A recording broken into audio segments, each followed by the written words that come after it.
ಮಾಜಿ ಮುಖ್ಯಮಂತ್ರಿ ಹಾಲಿ ಕೇಂದ್ರ ಸಚಿವ ಎಚ್.ಡಿ. ಕುಮಾರಸ್ವಾಮಿ ಅವರಿಗೆ ಗಣಿ ಸಂಕಷ್ಟ ದಿನೇ ದಿನೇ ಹೆಚ್ಚಾಗ್ತಾ ಇದೆ. ಭೀತಿಯಲ್ಲಿ ಕೂಡ ಇದ್ದಾರೆ. ಸಂತೋಷ್ ಹೆಗಡೆ ಅವರ ವರದಿ ಬೇರೆಯವ್ರದ್ದಾದ್ರೆ ಬೇರೆ ಕಥೆ.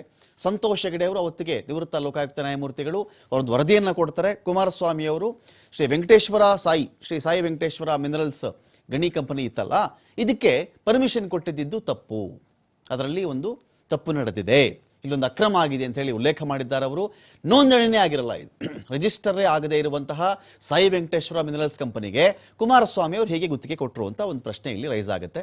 ಅದು ಈಗ ಬಯಲಾಗಿದೆ. ಕೊಟ್ಟಿದ್ದೆಷ್ಟು ಎಕರೆ? 550 ಎಕರೆ ಜಮೀನನ್ನು ಕುಮಾರಸ್ವಾಮಿ ಅವರು ಅವತ್ತು ರಿಜಿಸ್ಟರ್ ಕೂಡ ಆಗದಂಥ ಒಂದು ಕಂಪನಿಗೆ ಗಣಿ ಮಾಡ್ಕೊಳ್ಳಿ, ಕೆಲಸ ಮಾಡ್ಕೊಳ್ಳಿ ಅಂತ ಹೇಳಿ ಪರ್ಮಿಷನ್ ಕೊಟ್ಟಿದ್ರು ಅಂತ.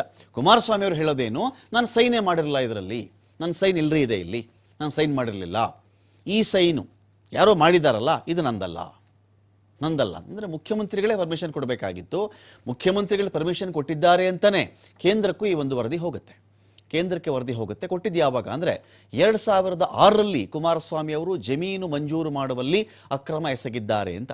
ಏನೆಲ್ಲ ಅಕ್ರಮ ಆಗಿದೆ ಅಂತ ಕೂಡ ಸಂತೋಷ್ ಹೆಗಡೆ ಅವರ ರಿಪೋರ್ಟ್ ಹೇಳುತ್ತೆ. ಅಲ್ಲಿ ಆ ರಿಪೋರ್ಟ್ ಅಂಶಗಳನ್ನ ನಿಮಗೆ ಇಲ್ಲಿ ಹೇಳ್ತಾ ಇದ್ದೀನಿ. ಲೋಕಾಯುಕ್ತ ವರದಿಯಲ್ಲಿ ಇರೋದು ಏನು ಅಂತ ನೋಡಿದ್ರೆ, ರಿಜಿಸ್ಟರ್ ಆಗದೇ ಇರುವಂಥ ಒಂದು ಕಂಪನಿಗೆ 550 ಎಕರೆಯಷ್ಟು ಜಮೀನನ್ನು ಎಚ್.ಡಿ.ಕೆ ಮಂಜೂರು ಮಾಡಿದ್ರು ಅಂತ. ಕುಮಾರಸ್ವಾಮಿ ಅವರ ಲೋಪಗಳನ್ನು ಅವತ್ತಿಗೆ ಯು ವಿ ಸಿಂಗ್ ಅವರು ಇಂಚಿಂಚಾಗಿ ಎತ್ತಿ ಹಿಡಿತಾರೆ. ಅವರು ಇಂತಿಂಥ ಜಾಗದಲ್ಲಿ ಕುಮಾರಸ್ವಾಮಿ ಅವರು ಲೋಪವೆಸಗಿದ್ದಾರೆ ಅಂತ ಯು ವಿ ಸಿಂಗ್ ಏನು ರಿಪೋರ್ಟ್ ಕೊಡ್ತಾರೋ, ಈ ರಿಪೋರ್ಟನ್ನು ಇಟ್ಕೊಂಡು ಸಂತೋಷ್ ಹೆಗಡೆ ಅವರು ಗಣಿ ಅಕ್ರಮಗಳಿಗೆ ಸಂಬಂಧಪಟ್ಟಂತೆ ವರದಿ ರೆಡಿ ಮಾಡ್ತಾರಲ್ಲ, ಅದರಲ್ಲಿ ಕುಮಾರಸ್ವಾಮಿ ಅವರು ಕೂಡ ಈ ತರಹದ ಅಕ್ರಮದಲ್ಲಿದ್ದಾರೆ ಅಂತ ಒಂದು ವರದಿಯನ್ನು ಬರೀತಾರೆ. 2006 ಏಪ್ರಿಲ್ 17ನೇ ತಾರೀಕಿನಂದು ಮಹಾರಾಷ್ಟ್ರದ ಸಕ್ಕರೆ ಅವರ ಅರ್ಜಿಯನ್ನು ಹಾಕೊಳ್ತಾರೆ.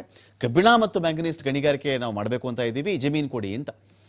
ಅದಿರು ಗಣಿಗಾರಿಕೆ ಮಾಡುವುದೇ ತನ್ನ ಮುಖ್ಯ ವಹಿವಾಟು ಅಂತ ಈ ಕಂಪನಿ ಹೇಳ್ಕೊಂಡಿರುತ್ತೆ, ಕ್ಲೈಮ್ ಮಾಡಿರುತ್ತೆ. ಅದಿರು ಗಣಿಗಾರಿಕೆ ನನ್ನ ಮುಖ್ಯ ಕಸಬು, ನನ್ನ ಕೆಲಸ ಅಂತ ಹೇಳಿ. ಆದರೆ ವಾಸ್ತವದಲ್ಲಿ ಈ ಕಂಪನಿ ನಯಾ ಪೈಸೆಯ ಗಣಿ ಚಟುವಟಿಕೆ ನಡೆಸ್ತಾ ಇರಲ್ಲ.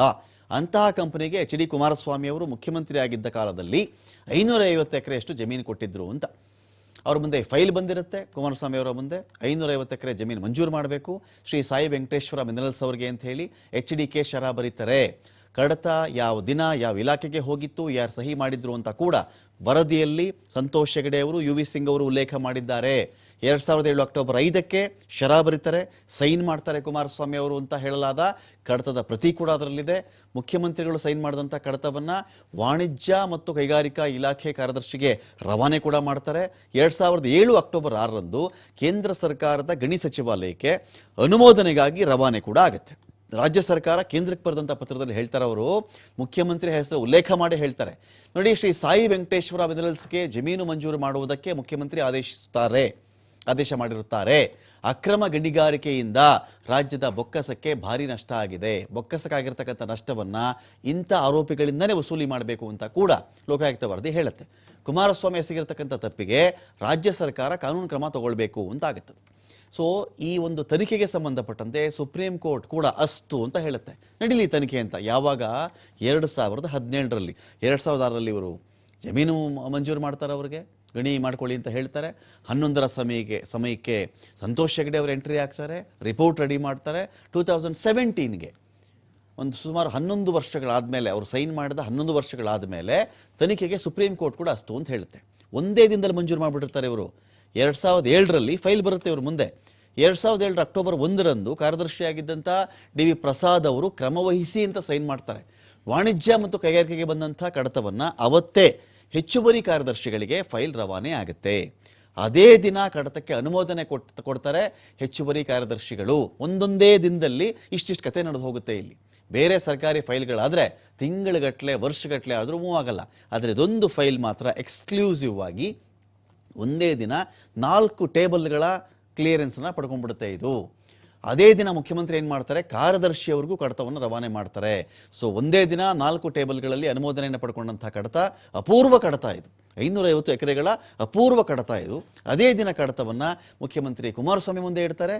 ಅವತ್ತಿನ CM ಎಚ್.ಡಿ.ಕೆ ಜಮೀನು ಮಂಜೂರು ಮಾಡಲಾಗಿದೆ ಅಂತ ಶರ ಬರೆದು ಬಿಡ್ತಾರೆ. ಕಡತವನ್ನು ಪರಿಶೀಲಿಸಲಾಗಿದೆ, ಬಳ್ಳಾರಿಯ ಸಂಡೂರಲ್ಲಿ 550 ಎಕರೆಯಷ್ಟು ಜಮೀನನ್ನು ಮಂಜೂರು ಮಾಡಿ ಅಂತ ಹೇಳ್ತಾರೆ. ಕುಮಾರಸ್ವಾಮಿ ಅವರು ಬರೆದಂಥ ಶರ ಇತ್ತಲ್ಲ, ಅದನ್ನು ಉಲ್ಲೇಖ ಮಾಡಿಯೇ ಲೋಕಾಯುಕ್ತ ವರದಿ ಕೊಡ್ತಾರೆ. ಇವರು ಉಲ್ಲೇಖ ಮಾಡಿದ್ದಾರೆ. ಇವರಿಂದ ಕೇಂದ್ರಕ್ಕೆ ಹೋಯಿತು, ಮತ್ತೆ ಬಂತು, ಎಲ್ಲ ಟೇಬಲ್ಗಳಲ್ಲಿ ಇದು ಸ್ಯಾಂಕ್ಷನನ್ನು ಪಡ್ಕೊಳ್ತು. ಅಲ್ಲೇನು ಜಲಮಾಲಿನ್ಯ ಆಗುತ್ತೋ, ಅರಣ್ಯನಾಶ ಆಗುತ್ತೋ, ಆ ಕಂಪ್ನಿಗೆ ಗಣಿಗಾರಿಕೆ ಮಾಡಿರೋ ಅನುಭವ ಇದೆಯೋ ಇಲ್ವೋ, ಜೀವ ವೈವಿಧ್ಯತೆಯೇ ಹಾಳಾಗಿ ಹೋಗುತ್ತೋ, ಏನು ಕೇರ್ ಮಾಡದೆ ಅವತ್ತಿನ ಮುಖ್ಯಮಂತ್ರಿಗಳು ಶರ ಬರೆದು ಬಿಟ್ಟಿರ್ತಾರೆ. ಆ ಕಂಪನಿ ತಮಾಷೆ ಏನು ಗೊತ್ತಾ, ಆ ಕಂಪನಿ ಒಂದು ವ್ಯಾಟ್ ಅಕೌಂಟನ್ನು ಕೂಡ ಹೊಂದಿರಲ್ಲ, ವ್ಯಾಲ್ಯೂ ಆ್ಯಡೆಡ್ ಟ್ಯಾಕ್ಸ್ನ ಅಕೌಂಟ್ ಕೂಡ ಆ ಕಂಪ್ನಿಗಿರಲ್ಲ. ಇನ್ನೂ ತಮಾಷೆ ಗೊತ್ತಾ, ಆ ಕಂಪ್ನಿಗೆ ಒಂದು ಆಫೀಸೇ ಗತಿ ಇರಲ್ಲ. ಒಂದು ಆಫೀಸ್ ಅಂತ ಕೂಡ ಅವ್ರೇನು ಅಡ್ರೆಸ್ ಕೊಟ್ಟಿರ್ತಾರಲ್ಲ, ಅಲ್ಲಿ ಹುಡುಕಿದ್ರೆ ಅಲ್ಲೊಂದು ಆಫೀಸ್ ಇರಲ್ಲ. It means that it was a shell company ಅಂತ, ಒಂದು ನಕಲಿ ಕಂಪನಿ ಅಂತ ಅದರ ಅರ್ಥ. ರಿಜಿಸ್ಟ್ರೂ ಆಗಿಲ್ಲ, ಅವ್ರಿಗೊಂದು ಆಫೀಸೂ ಇಲ್ಲ, ಒಂದು ಅಡ್ರೆಸ್ಸು ನೆಟ್ಗಿಲ್ಲ, ಅವ್ರದ್ದು ಒಂದು ವ್ಯಾಟ್ ಅಕೌಂಟು ಇಲ್ಲ.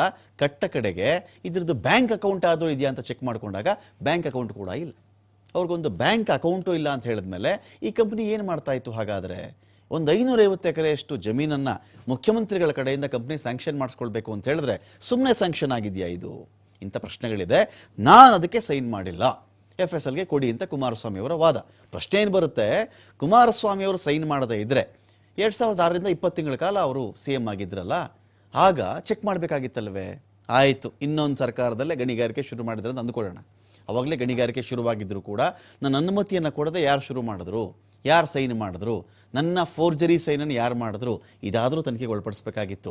ಏನನ್ನೂ ಮಾಡದೆ ಸುಮಾರು 18 ವರ್ಷಗಳ ಕಾಲ ಮೌನವಾಗಿದ್ದಂಥ ಕುಮಾರಸ್ವಾಮಿ ಅವರು ಈಗೀಗ ಸೈನ್ ನಾನು ಮಾಡಿಲ್ಲ ಅಂತಾರೆ. ಅಲ್ಲಿ ಗಣಿ ಎಲ್ಲ ಲೂಟಿಯಾಗ ಆಯಿತು. ಆ ಕಂಪ್ನಿನೂ ಇರಲಿಲ್ಲ, ಅದು ಮಹಾರಾಷ್ಟ್ರದಲ್ಲೂ ಇಲ್ಲ, ಕರ್ನಾಟಕದಲ್ಲೂ ಇಲ್ಲ, ಎಲ್ಲೂ ಇಲ್ಲ ಆ ಕಂಪನಿ. ಆದರೆ ಗಣಿ ಮಾತ್ರ ಲೂಟಿ ಆಯಿತು. ಹಾಗಾದರೆ ಯಾವ ಹೆಸರಲ್ಲಿ ಯಾರು ಲೂಟಿ ಮಾಡಿದ್ರು ಅನ್ನೋದು ಈಗಿನ ಪ್ರಶ್ನೆ.